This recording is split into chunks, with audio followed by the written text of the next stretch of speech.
హల్లెలూయా. దేవునికి మహిమ కలుగును గాక. మన ప్రభు యేసుక్రీస్తు యొక్క అతి శ్రేష్టమైనటువంటి నామములో మీకందరికి కూడా వందనాలు తెలియపరుస్తున్నాను. దినము మరి ఇంతవరకు కూడా 4 మాటలు మనం పూర్తి చేసుకున్నాము. 5వ మాట గురించి మనము ధ్యానించుకుందాము.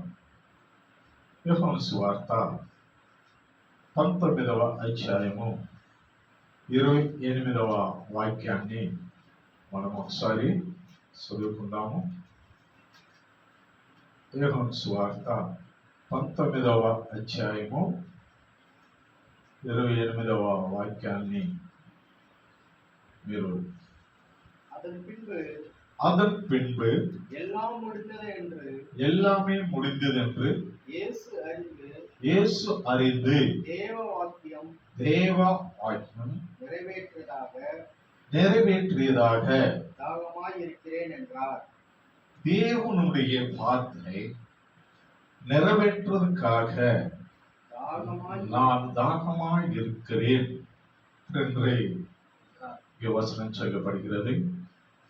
அன்பு தேவ சமூகமே, 5வது வசனத்துல இவ்வாறு எழுதப்பட்டிருக்கிறது. இயேசு ஆண்டவர் சிலுவையில இருக்கும் பொழுது 5வதாக பேசின வார்த்தைக்காக நம்ம செபிப்போம். அன்பும் கிருபை நிறைந்த எங்கள் பரலோகத்தின் பரிசுத்த தேவனே, அப்பா, உங்களுடைய பாடுகள் உபத்திரவங்களை குறித்து பேச இந்த வசனத்தை படி ஆழமான விஷயங்களை எங்களுக்கு தெரியப்படுத்த ஆண்டவரே. நான் இல்லை ஆண்டவரே, நீரே நம்மோடு இருக்க, நீர் பேசும். நீ நான் தாழ்த்து உங்களுடைய கைகளுக்கு ஒப்பு கொடுக்கிறேன். இயேசுவின் நாமத்தில் கேட்டுக்கொள்கிறேன். ஆமென். அன்பு சகோதரர்களே, 5வது வசனத்திலே இவ்வாறு சொல்லப்பட்டிருக்கிறது, நான் தாகமாய் இருக்கிறேன். நான் தெலுங்குல ஒரு முறை நான் இதை படிக்கிறேன், கேளுங்க. అటు తర్వాత సమస్తమును అప్పటికి సమస్తమైనదని యేసు ఎరిగి లేఖనము నెరవేరునట్లు నేను తప్పికొనిచున్నాను. இங்க பாருங்க, அந்த வார்த்தை நியாய பிரமாணம் 10 கட்டளைகள், இதை நிறைவேற போகிறது. அதை நிறைவேற்றுவதற்காக நான் இன்னும் தாகமாக இருக்கிறேன். அப்பொழுது இயேசு ஆண்டவர் சகலத்தையும் அறிந்து கொண்டார். இனி முடிந்து விட்டது. ஆனால் சத்தியத்தின்படி, நியாய பிரமாணத்தின்படி, நானே தேவ சித்தத்தின்படி நான் தாகமாக இருக்கிறேன். அன்பு சகோதரனே, இங்க இந்த தாகமா இருக்கிறேன் என்றதுக்கு முதலாவதாக இந்த நியாய பிரமாணத்தை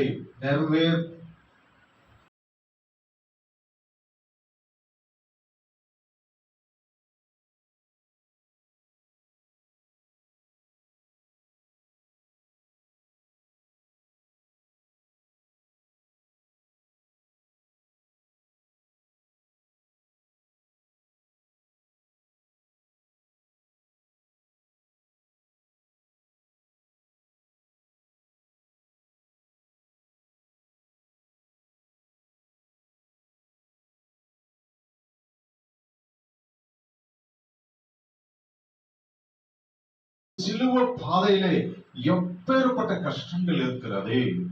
இந்த சிலுவை பாதையிலே அவர் எப்படியெல்லாம் கஷ்டப்பட்டாரு, அந்த பாடுகள், அந்த உபத்திரவங்கள் நம்ம அறிந்து கொள்ளும் பொழுது நமக்கு நன்றாக தெரியும். இன்னொரு தாகம் அவர் சொல்லப்படுகிறது, தன் பிதாவை நோக்கி, பிதாவை பார்க்க வேண்டும் என்ற ஒரு ஆவல். அந்த தாகம், தகப்பனாரை பார்க்க வேண்டும் என்ற ஒரு தாகம். பாருங்க, நம்மளுடைய வாழ்க்கையில கூட நம்ம பிள்ளைகளோ, நம்மளுடைய ரத்த சம்பந்தமானவர்கள் வெகு தூரத்துல இருந்தாங்கன்னா நம்மளுக்கு என்ன தோணும்? ஒரு நாள், நல்ல நாள் வரும் பொழுது அவர்களை பார்க்க வேண்டும், எப்படியாவது சந்திக்க வேண்டும் அப்படின்னு ஒரு தாகத்தோட நம்ம நாம இருப்போம் இல்லையா? எப்போ பார்க்க போறோம்? அப்பேற்பட்ட ஒரு தாகம். இரண்டாவதாக தன் தகப்பனாரை பார்க்கிறதுக்கான ஒரு தாகம் இங்கே சொல்லப்படுகிறது. மூன்றாவதாக எல்லாவற்றையும் நிறைவேறக்கூடிய ஒரு நீதி சம்பந்தப்பட்ட எல்லாவற்றையும் நிறைவேற்ற வேண்டும் என்ற ஒரு தாகம். பாருங்க, நீதியை நிறைவேற்ற வேண்டும் என்ற ஒரு மிகப்பெரிய ஒரு தாகம் அவருக்குள்ள இருந்தது. நான்காவதாக பார்க்கும் பொழுது தேவ சித்தத்தின்படி உபத்திரவங்கள், அவருக்கு வந்த கஷ்டங்கள், இவற்றை எல்லாவற்றுக்காக அவர் முதலாவதாக தாகம் போடுகிறார். இன்றைக்கு இந்த சபையில இருக்கிறோம். குட் ஃப்ரைடே நாள். அன்பு சகோதரி சகோதரர்களே, உங்களுடைய தாகம் என்னுடைய தாகம் என்னவாக இருக்கும்? யோசித்து பாருங்க. இன்றைய தினத்திலே நம்மளுக்காக, நம்மளுடைய பாவங்களுக்காக அவரு இன்னும் நான் தாகமா இருக்கிறேன். காரணம் என்ன? நம்மெல்லாம் பின்னோக்கி சென்று கொண்டு இருக்கிறோம். என்னதான் வேதங்கள், போதனைகள், பிரசங்கங்கள் கேட்டா கூட நமக்குள்ள என்ன வரல? இயேசு ஆண்டவரை பெற்றுக் கொள்ள வேண்டும், அவரோடு சிநேகிக்க வேண்டும் என்ற ஒரு தாகம் நம்மளுக்கிட்ட வரல இல்லையா? நம்மளிடத்துல அப்பேற்பட்ட ஒரு தாகம் இயேசு ஆண்டவரை விரும்புகிறாரு. அன்பு சகோதரனே, ஐந்தாவதாக நம்ம பார்க்கும் பொழுது ஆத்மாக்களை ரட்சிப்புக்குள்ள கொண்டு வர வேண்டும். இந்த தாகம் எத்தனை பேருக்கு இருக்கிறது? நாம ஒரு கிறிஸ்துவனாக இருந்தால், நம்ம உண்மையாகவே தேவனோடு உடன்படிக்கை பெற்றவர்களாக இருந்தால், அதற்காக நாம் என்ன செய்ய வேண்டும்? இங்க இயேசு சிலுவையிலே அவர் தாகம்னு சொல்ற வார்த்தைக்கு பார்த்தோம் என்றால் அநேகமான வசனங்கள் இந்த பரிசுத்த ஆகமத்திலே எழுதப்பட்டிருக்கிறது. அவரு சொல்றாரு, ஐந்தாவதாக ஆத்மாக்களை ரட்சிப்புக்குள்ள கொண்டு வர வேண்டும். அவர் செய்த மூன்று ஆண்டுகளுடைய சுசேஷத்துல, அந்த போதனைகள்ல இன்றைக்கு உலகம் முழுவதும் தேவனை ஆராதித்துக் கொண்டிருக்கிறார்கள். இதற்கு காரணம் என்ன? அன்றைய அவரோடு இருந்த 12 சீடர்கள், அவர்கள் அவருக்காக உண்மையாகவே இரத்த சாட்சியாக மரித்தார்கள். நம்மளுடைய தேசத்துக்கு தோமா என்றவரை 1ஆம் நூற்றாண்டிலே வந்து கிறிஸ்துவத்தை அவர் எல்லோருக்கும் வெளிப்படுத்தினார். அன்பு சகோதரர்களே, இங்கே இன்னொரு வார்த்தை கூட அவர் சொல்லப்படுகிறது. தாகம். சங்கீதம் 22வது சங்கீதம் 15வது வசனத்தை அன்பு சகோதரர்கள் யாராவது ஒருத்தர் சீக்கிரமாக படிங்க. 22வது சங்கீதத்திலே இதற்கு என்ன சங்கீதக்காரன் எப்படி அந்த பிரவச்சனங்கள் எப்படி எழுதப்பட்டு இருக்கிறது என்றது நம்மளுக்கு நன்றாக தெரியும். 22வது சங்கீதம் 15வது வசனம் பாருங்க. 22 கோட்டை போல் கலைந்தது. எப்படி இருந்ததா?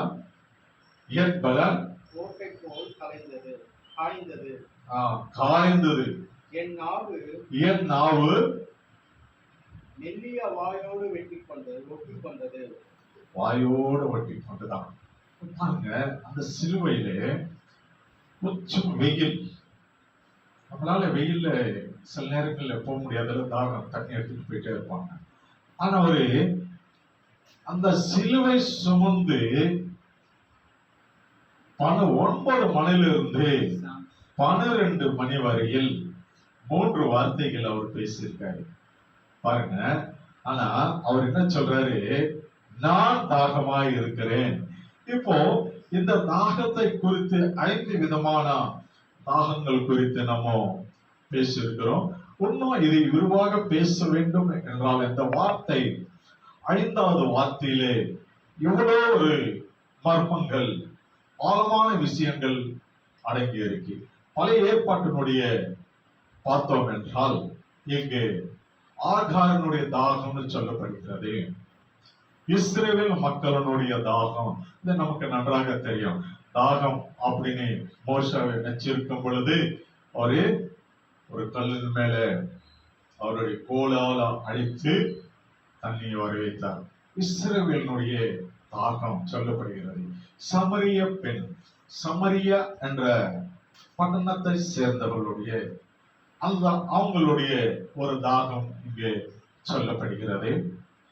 ஒவ்வொரு தாகத்துக்கும் தேவனுடைய வசனத்துக்கும் அது என்ன சொல்றது, இது முதலாவதாக தேவன் இயேசு ஆண்டவர் இந்த உலகத்துக்கு வராத முன்னாடியே என்ன நடக்க போறது என்றது நமக்கு இங்கே எழுதப்பட்ட சங்கீதக்காரர் மன்னர் எழுதுறாரு, தாவீது மன்னர் எழுதுறாரு. நான் தெலுங்குல ஒரு முறை படிக்கிறேன் பாருங்களேன். இங்கு எழுதப்பட்டு இருக்கிற வார்த்தை பார்த்தோம் என்றால், நான் బలమ ఎండిపోయి చిల్ల పెక్కుల వలె ఆయను నా నాలుక నా దవడను అంటుకొని ఉన్నది. నీవు నన్ను ప్రేతల భూమిలో పడివేసి ఉన్నావు. ఆమె హల్లెలూయా. பாருங்க, அன்னைக்கு இயேசு ஆண்டவருடைய அந்த வெயில்ல அவருடைய நாவு காஞ்சி போயிடுச்சு. இந்த உதடுகள் ஒட்டு பிறகு ஈரப்பச்சையே இல்லை.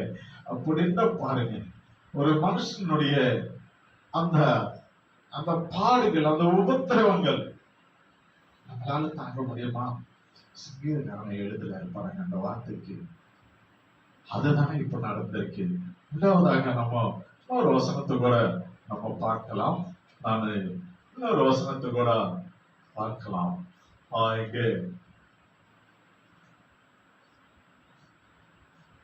இங்க ரெண்டு இயேசு ஆண்டவரை குறித்து ரெண்டு விதமான தீர்க்க தரிசனங்கள் நம்மளுக்கு தெரியப்படுத்துகிறாங்க.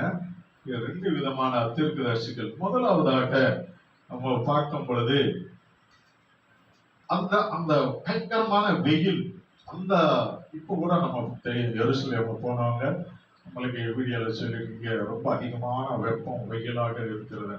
அன்றைய నాట్కల్ యేసు ప్రభు భయంకరమైన ఎండలో సిలువను మోయచ్చు వెళ్ళడం వలన அன்றைய நாட்கள்ல இயேசு அந்த ஒரு சிலுவை சுமந்து கொண்டு அவர் மலை மேல போகும்போது அவர் பாருங்க ரொம்ப சரீரமெல்லாம் ரொம்ப பலவீனமாகி போயிடுச்சு. அவரால் நடக்கவே முடியல, அவ்வளவு பாடுகள். அவர் அப்படியே நடந்து போறதில்லை. ஆனா ரோமா ராஜ்யத்தினுடைய சிப்பாய்கள் என்ன பண்ணிக்கிட்டு இருக்காங்க? அவரை அடித்து கொண்டே இருக்கிறார்கள். ஒரு கொரடாவால அடித்து பாருங்க, அதை யோசித்து பாருங்களேன். ஒரு நிமிஷம் அதை நம்ம யோசித்து பார்த்தோம் என்றால் எவ்வளவு ஒரு கோரமான ஒரு நிலையில அந்த பாடுகள் உபத்திரம் இல்ல. அவர் சொல்றாரு தாகம். என்ன சொல்றாரு? நான் தாகமாய் இருக்கிறேன். அதற்கு பதில் என்ன கிடைச்சது அவருக்கு?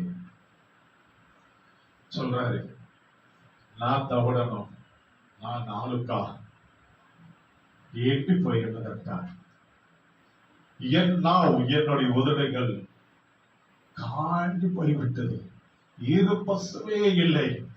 காரணம் என்ன? ஒச்சும் வெயிலே சிலுவை சுமந்து கொண்டு உடம்புள்ள ரத்தம் தன்னுடைய சரீரம் முழுவதும் கரடாக்கள் மூலமாக அடித்து பிடிக்கப்பட்டுள்ளது. அப்பேற்பட்ட நேரத்தில் அவர் சொல்றாரு, நான் தாக்கினாய் இருக்கிறேன், என் நாவை என் உதடுகள்லாம் காஞ்சி போய்விட்டது, என்னோட சரீரம் முழுவதும் பலவீனமாக உள்ளது, பலவீனம் அடைந்து விட்டது, சோர்வு வந்து விட்டது. யோசித்து பாருங்க அன்பு சகோதரர்களே, அன்பையன் தேவ சபையே, இன்றைய தினம் ஏதோ ஒரு பேருக்காக குட் ஃப்ரைடே அப்படின்றது இல்லை. சபையில இருக்கிற நீங்க அந்த பாடுகள், அந்த உபத்திரவங்கள் ஆண்டவர் நம்மள மேல சுமந்ததே இல்லைங்க. அவர் என்னதாக சொன்ன வார்த்தை, நித்திய ராஜ்யத்துக்குள்ள பிரவேசிக்கணும் என்றால் தேவ மனிதர்களுக்கும் அன்பு விசுவாசிகளுக்கும் சில பாடுகள், சில உபத்திரவங்கள் இந்த பூமியில உண்டு. இது எல்லாவற்றுமே ஜெயிக்க வேண்டும். அப்படி இது எல்லாவற்றுமே நீ ஜெயிக்க வேண்டும் என்றால் தேவன் சிலுவையில் பட்ட உபத்திரவங்கள் நீ அறிந்து கொள்ள வேண்டாமா? சொல்லுங்க. ஏதோ 7 வார்த்தைகள் பேசி கடந்து போகிறது அல்ல இந்த குட் ஃப்ரைடே. 7 வார்த்தைகள் ஆண்டவர் சிலுவையில 7 வார்த்தைகள் பேசினாருன்னு சொல்லி படிச்சு ஜெபம் பண்ணிட்டு போறதல்ல.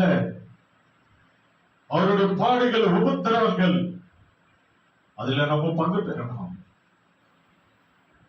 காரணம், அவருடைய சரீரத்தையும் அவருடைய ரத்தத்தையும் நாம் புசிக்கிறோம். அப்ப அதுல நம்ம ஐக்கியமாக இருக்க வேண்டும். ஆண்டவரோட அதுக்கு பிறகு கூட இது சொல்லப்படுகிறது. இங்க 2வது இன்னொரு தீர்க்க தரிசன வசனம் கூட நம்ம படிக்கலாம். இதை வெகு ஆழமான ஒரு சுவிசேஷம் பார்த்தோம்னா 5வது வார்த்தைகள்ல அவ்வளவு விஷயங்கள் அடங்கியிருக்கிறது. அன்பு சகோதரனே, இங்கே இன்னொரு தீர்க்க தரிசனம் என்னவென்றால், யோவான் எழுதின சுவிசேஷம் 19வது அதிகாரம் 29, 30வது வசனத்தை நம்ம படிக்கலாம். யோவான் எழுதின சுவிசேஷத்துல இங்கே 19வது அதிகாரத்துக்கு வாங்க. யோவான் எழுதின சுவிசேஷம் 19வது அதிகாரத்துக்கு நீங்க வரும் பொழுது அங்கே என்ன எழுதப்பட்டிருக்கிறது? 19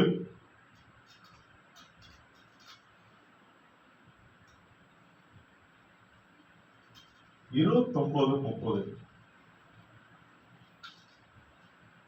ஆடி நிறைந்த பாத்திரம் அங்கே வைக்கப்பட்டிருந்தது.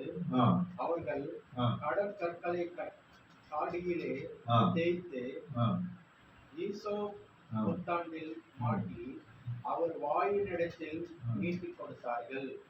இயேசு ஆடியை வாங்கிய பின்பு முடிந்தது என்று சொல்லி தலையை சாய்த்து ஆவியை ஒப்புக் கொடுத்தார். பாருங்க, இதை படிக்கும் பொழுது நம்மளுடைய இதயமெல்லாம் கலங்கணும் அல்ல. இந்த வசனத்துல இந்த வார்த்தை படிக்கும் பொழுது உண்மையாக தேவனோட நம்ம ஐக்கியமாக இருந்தால் எப்பாக இருக்க வேண்டும்? இந்த இதயம் கலங்க வேண்டாமா? நான் தெலுங்குல ஒரு வார்த்தை படிக்கிறேன் பாருங்க. தெலுங்குல சொல்ல இருக்கிற వార్త అటు తర్వాత సమస్తము అప్పటికి సమాప్తమైనదని యేసు ఎరిగి లేఖనములు నెరవేరినట్లు నేను தப்பிக்கொடுச்சுன்னான். నేను சமஸ்தமா எல்லாம் முடிந்து விட்டது என்று அவர் கொடுத்த அந்த நியாய பிரமாணங்களை நிறைவேற்ற போகிறோம் என்று நிறைவேற்றுதல் நினைச்சு அவர் சொல்றாரு. நிறைவேற்ற போவதில் நினைச்சு நான் தாகமாக இருக்கிறேன். ஒன்று சகோதரனே, நீங்களும் நானும் எதற்காக தாகமாக இருக்க வேண்டும்? யோசித்து பாருங்க. நித்திய ராஜ்யத்தை குறித்து நம்ம தாகமாக இருக்க வேண்டாமா? இங்க சொல்லப்பட்டிருக்கிற ஒரு கல்லணை குறித்து வேதத்தில் அருமையாக சொல்லப்படுகிறது. ஆனா 2 பேர்ல ஒருத்தனோ ஆண்டவரை குறித்து என்ன சொல்றாரு? ஏளனையாக பேசுகிறான். ஒருவேளை நீ தேவனாக இருந்தால் உன்னையும் நீ ரட்சித்துக்கள், எங்களுக்கும் விடுதலை வாங்கி கொடுன்னு சொல்றாங்க இல்லையா? எத்தனை பேர் சிலுவையில இருக்கும் பொழுது அங்கு கூடியிருந்த மக்கள் எல்லாருமே ஏளனையாக பேசுகிறார்கள். ஒருவேளை நீ தேவனாக இருந்தால் சிலுவையிலேயே அறியப்பட்டாய், சிலுவையில் இருந்து நீ கீழே இறங்குவோம்னு சொல்றாங்களே இல்லையா? இன்றைக்கு நம்ம அப்பேற்பட்ட மனசு உள்ளவர்களாக இருக்கிறோமா? இந்த வார்த்தை நம்ம படிக்கும் பொழுது ஆனா ஒரு கல்லனை சொல்றான் பாருங்க. அவனை சொல்றான், அவனை கண்டிக்கிறான்.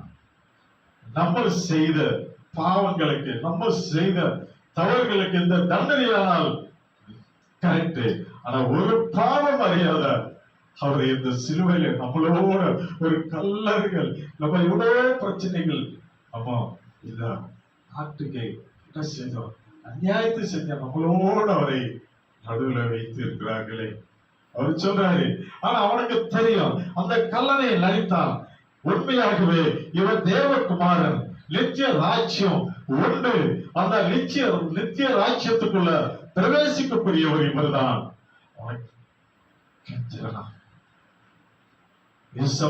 இயேசுவே, உங்களுடைய ராஜ்யம் வருகையில என்னை நினைத்துக் கொள்ளுங்க. பாருங்க, மனது உருக்கிடுச்சு. ஒரு கல்லனாக இருந்தான். இயேசுண்டவர் நம்மளிடத்துல இருக்க நீ மனம் திறந்தனாயா? இயேசுண்டவரை உங்களுடைய முழு ரட்சகனாக நீ ஏற்றுக்கொண்டாயா? எம்மட்டும் உன்னை காற்றும் தேவன், இனிமேலும் காக்கக்கூடிய ஒரு தேவன். கடந்த நாட்களையும் சரி, நிகழ்கின்ற நாட்களையும் சரி, நம்மளோடு இருந்து நம்மளோட அவரு இருந்த நம்மளை காற்று தேவனாக இல்லவா? அவரை நம்ம குடும்பத்தோடு அழைத்துக் கொண்டு ஒவ்வொரு நாளும் நம்மளுக்கு தேவையானது செய்து கொண்டு இருக்கிறார்.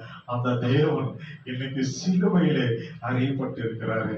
அன்பு தேவ சமூகமே, என் கிறிஸ்து சபையை யோசித்து பார்த்திருக்கலாம். ஒரு காலம் யோசித்து பாருங்க. இதை தீர்க்க தரிசனத்தினுடைய நிறைவேற்றுதல். சங்கீதக்காரன் இன்னொரு வார்த்தை கூட சொல்லுகிறான் பாருங்க. 61வது சங்கீதத்தை நீங்க எடுங்க. 61வது சங்கீதத்தை நீங்க எடுக்கும் பொழுது அதிலே தாவீது மன்னர் என்ன அவரு எழுதியிருக்கார் என்றது இதிலே ரொம்ப தெளிவாக இப்போ நடக்கின்ற வார்த்தை எழுதுறாரு பாருங்க. 61வது சங்கீதம் முதலாவது வசனத்திலேயே 69வது சங்கீதம் 21வது வார்த்தை நம்ம பார்க்கும் பொழுது இங்கே 29வது வார்த்தை, நானே சிறுமையும் துயரும் உள்ளவன், தேவனே உம்முடைய ரட்சிப்பு எனக்கு உயர்ந்த அடைக்கலமாவதாக. உம்முடைய ரட்சிப்பு எனக்கு உயர்ந்த அடைக்கலம். உயர்ந்த, நல்லா அறிந்து கொள்ள வேண்டும் பாருங்க, நல்லா அறிந்து கொள்ளுங்க. உயர்ந்த, அப்ப இந்த உயர்ந்த சொல்லப்பட்டிருக்கிற இந்த வார்த்தை யாரு சொல்லக்கூடிய வார்த்தை? தாவீது சொல்லுகிறார். இப்போ இங்கே இயேசுண்டவர் சிலுவையிலே 2 விதமான ஜெபங்களை நம்ம பார்க்கிறோம். ஆனா இங்க ஒரு சொல்லப்பட்டிருக்கிற, நாளை தெலுங்குல ஒரு முறை படிக்கிறேன் பாருங்க. இங்கே లేను బాధపడిన వారిని వ్యాకులు పడుచున్నాను, దేవా నీ రక్షణ నన్ను உத்தரிச்சன காக்க. ஆமென். அப்ப அவருடைய ரட்சிப்பு நம்மளுக்கு வேண்டும். பிதாவிடத்துல, அப்போ பிதாவினுடைய அன்பு, தன் குமாரனை ரட்சிக்கக்கூடிய ஒரு அன்பு. இந்த வார்த்தை நம்ம பார்க்கும் பொழுது தேவ அன்பு இருக்க வேண்டும். இங்கே ஆண்டவர் உண்மையாகவே தாகம் அப்படி என்றால் தன்னுடைய தகப்பனாரை பார்க்க வேண்டும், அவரோடு கலந்து ஆலோசிக்க வேண்டும், அவரோடு உட்கார்ந்து இருக்க வேண்டும், அவருடைய சிங்காசனத்திலே அவரோடு இருக்க வேண்டும் அப்படின்னு சொல்லி அப்பேற்பட்ட ஒரு தாகம் அவர்கிட்ட இருந்தது. அது இல்லாம மகத்தியமான ஒரு மிகப்பெரிய சக்தி, மகத்தியமுள்ள ஒரு சக்தியை அவருக்கு அந்த தாகம் இருந்தது. அதை பிதாவிடத்திலே போனாதான் அதை அவர்களுக்கு கிடைக்கும். அதே மாதிரி இன்னொரு நீதியை நிறைவேற்றுவதற்கான ஒரு தாகம். 2-3 வார்த்தைகள் இருக்கு, படிங்க. 2வது மத்தேயு எழுதின சுவிசேஷத்துல 27வது அதிகாரம், மத்தேயு 27வது அதிகாரத்துக்கு வாங்க.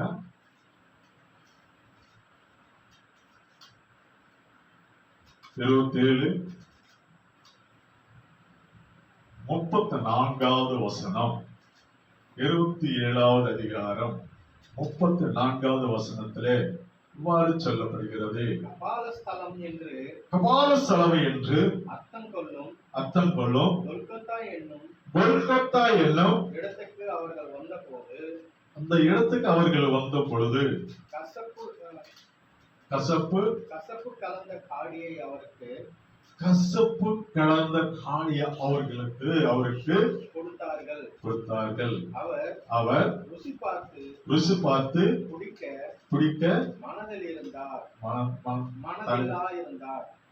இந்த கசப்பை குடிக்க நாட்களை தொட்டு உடனே அதை குடிக்க மனம் இல்லை. காரணம் என்ன? ஏன் மனம் இல்லை? எதற்காக அவர் அதை குடிக்கவில்லை என்றால் காரணம் சொல்லப்படுகிறது. ஆனா உண்மையாகவே அவருடைய தாகம் என்ன?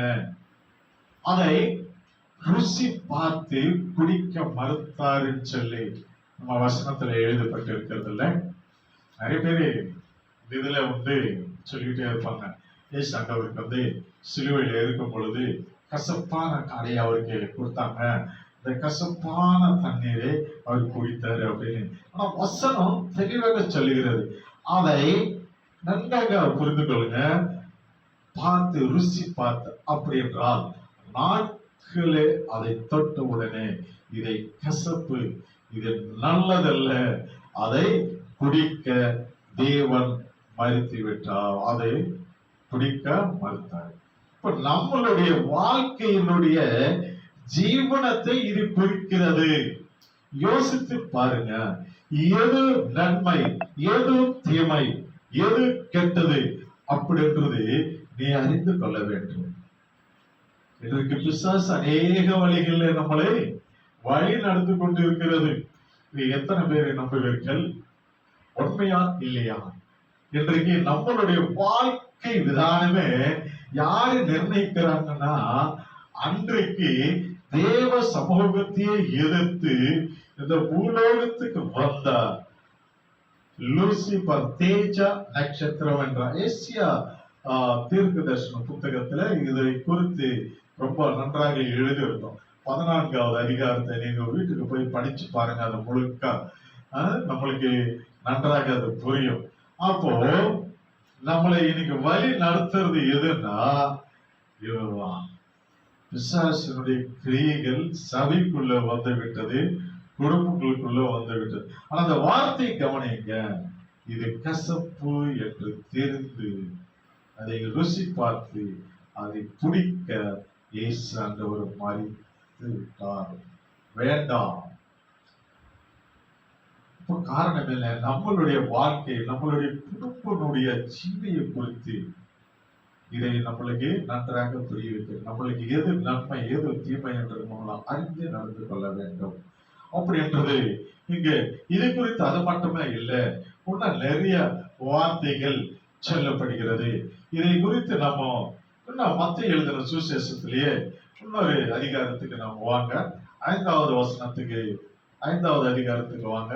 இதை குறித்து நம்ம எப்படி இருக்க வேண்டும், நம்மளுடைய வாழ்க்கையிலே நம்ம எவ்வாறு ஜீவிக்க வேண்டும், அப்புறம் அந்த தாகம்ன்றது என்ன அப்படின்றது இங்கே சொல்லப்பட்டிருக்கிறது. மத்திய எழுதின சுவிசேஷம் 5வது அதிகாரத்துல 6வது வசனம்.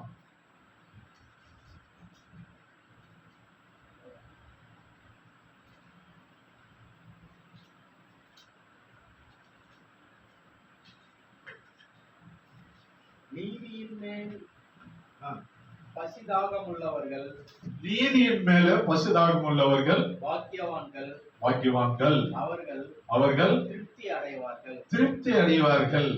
இரக்கமுள்ளவர்கள் பாக்கியவான்கள், அவர்கள் இரக்கம் பெறுவார்கள். ஆமென். இப்போ இந்த வசனத்தை படிக்கும் பொழுது என்ன தெரிந்து விட்டது? இயேசு ஆண்டவரை நம்ம நேசிக்கணும், அந்த பரிசுத்த ஆவியானவர் நம்மளை வழி நடத்தணும். அப்போ சில உபத்திரவங்கள் வரதான் செய்யும். அன்பு சகோதரனே, அவர் நீதிக்காக தாகமாய் இருந்தார். நீதிக்காக அவரு தாகமாய் இருந்தார். பசி, தாகம். அதனால அதே மாதிரி இயேசு சமரிய பெண்ணோட ஒரு வார்த்தை சொல்லுவாரு, நான் குடிக்கிற தண்ணீரை நீ குடித்தால் எப்பொழுதுமே தாகம் எடுக்காதேன்னு. அவ உடனே அந்த அம்மா என்ன நினைக்கிறாங்க தெரியுமா? ஐயோ பரவாயில்லையே, நம்ம உம்மட்ட தூரம் வர வேண்டியது இல்லையே, ஒரு பானையை தூக்கிட்டு குளம் தூக்கிக்கிட்டு அவ்வளோ தூரத்துல இருந்து வந்து தண்ணீர் பிடிச்சுக்கிட்டு போறோம். ஆனா ஒரு சொல்றாரு, நான் குடிக்கிற தண்ணீரை நீ குடிச்சால் எப்பவுமே தாகம். அது இந்த பூமிக்குள்ள வார்த்தை அல்ல, நித்திய ராஜ்யத்தை குறித்து. இரண்டாவதாக தேவன் சொன்ன வார்த்தை குறித்து நம்ம யோசிக்கும் பொழுது நித்திய ராஜ்யத்தை குறித்து சொன்ன வார்த்தை. அங்கே நித்திய ராஜ்யத்துல நமக்கு தாகம் எடுக்காது, பசி எடுக்காது.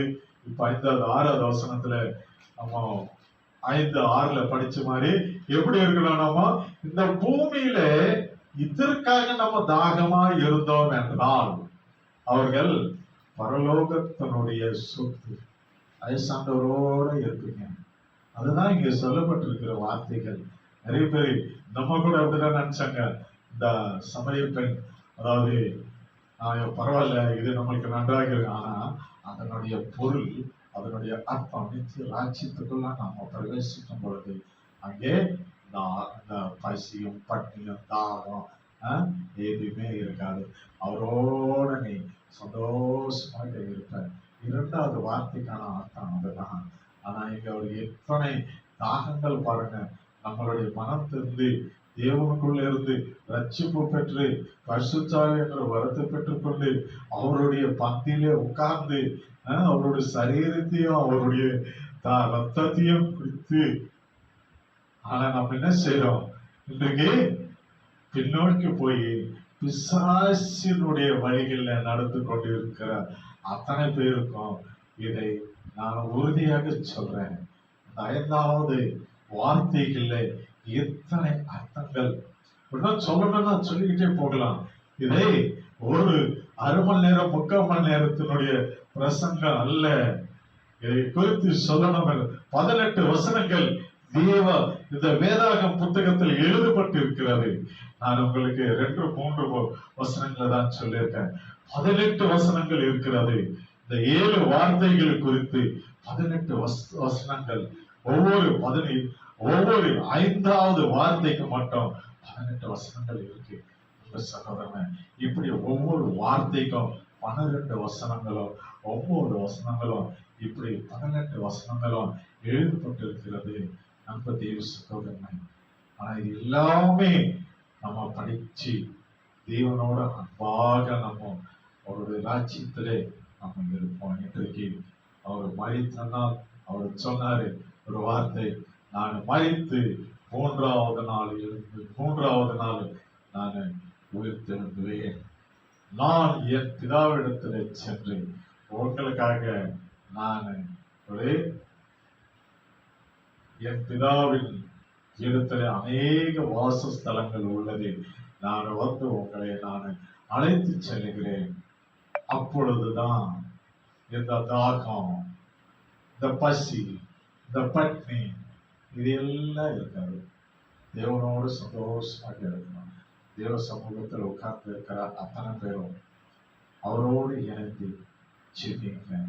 ஆமாண்டவரே, அப்பா நாங்கள் எம்மட்டும் எப்படி இருந்தோம், இதோ உம்முடைய ரட்சிப்பு காத்திருக்கிறோம். 5வது வார்த்தையில நீர் சொன்ன வார்த்தைகள், உம்முடைய பாடுகள், உம்முடைய உபத்திரவங்கள் நான் அறிந்து கொண்டேன். இன்றைக்கே நான் மனமாற்றுகிறேன்.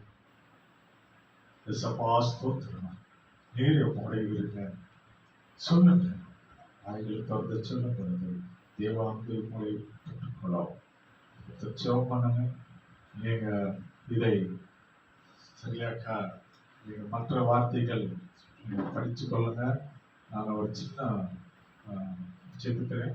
கர்த்தாவே ஸ்தோத்திரம் அப்பா, எங்கள் பரலோகத்தில் இருக்கிற பரிசுத்த தேவனே, உமக்கு நன்றியை நாங்கள் செலுத்துகிறோம். இன்றைய தினம் 5வது வார்த்தை பேச நீர் கிருபை தந்ததுக்காக உமக்கு நன்றி செலுத்துகிறோம் அப்பா. இயேசுவே, மற்றவர்களையும் இந்த வார்த்தை கேட்டு உங்களுடைய சுவிசேஷத்தை கேட்டு அதன்படி நடக்க சபையிலே உள்ள அத்தனை பேருக்கும் கிருபை பாராட்டும். உங்களுடைய தயவு பாராட்டும் ஆண்டவரே. இன்றைய தினம் ஆண்டவரே, உங்களுடைய சித்தத்தன்களை உங்களை வழிநாடு இயேசப்பா, எங்களை காற்றுக்கொள்ளும். நீரே எங்களுக்கு துணையாக இந்த சபையை நீங்க ஆசீர்வதியும். காத்திருக்கிற அத்தனை குடும்பங்கள் ஆண்டவரே, உங்களுடைய கைப்பட்ட கைகளுக்கு ஒப்பு கொடுக்கிறேன். நீர் பலப்படுத்தும், நீர் உயர்த்தும் ஆண்டவரே. எல்லோரையும் நீர் ஆசீர்வதிக்குமாய் அந்த தேவனாகிய இயேசு கிறிஸ்து இனிய நாமத்திலே எங்களை நாங்கள் சாந்தி வேண்டிக் கொள்கிறோம். ஆமென்.